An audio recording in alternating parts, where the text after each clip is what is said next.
An update on a tax break for many Missourians. Senate Bill 190 calls for a freeze on real estate property taxes for people eligible for Social Security benefits. But it's a bit complicated. Francis Watson is live in our newsroom with how local counties plan to put this law into action. Francis? Yeah, Maria, the law goes into effect next week. That's when local counties can decide whether or not to allow people who live in their counties to put a freeze on their property tax. Now, I talked to officials on the commission for both Greene and Christian County. They say that'll likely put into place, but the problem is how. That's where a special task force comes in.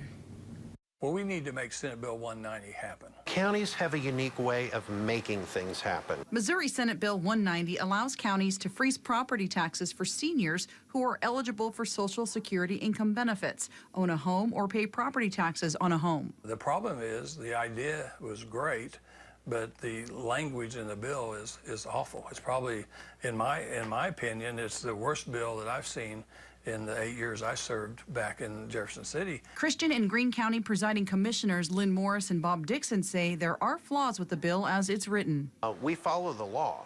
It's just we want to make sure we understand what the law says. It's why commissioners across the state decided to band together. The Missouri Association of Counties president appointed a task force this summer. It's being chaired, actually, by the Greene County Collector, Alan Isett. The task force is working with attorneys to ensure that the law is interpreted consistently. In the next 10 days, they'll have a template going out to all counties, all 114 counties.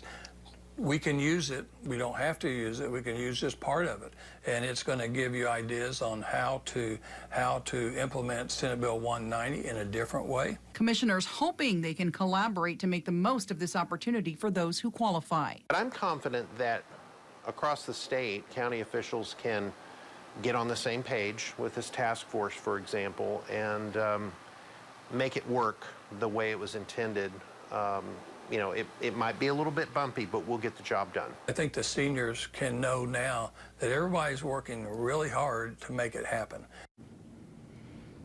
Now, next week, the Greene County commissioners plan on taking a vote to whether or not to enact that bill. I'm told in Christian County that vote could come sometime in fall, but they are holding a meeting late next week in which you can put in your input. I've got that information for that meeting on this story on our free news app and website. Reporting live in the newsroom, I'm Francis Watson. Thank you, Francis. Amanda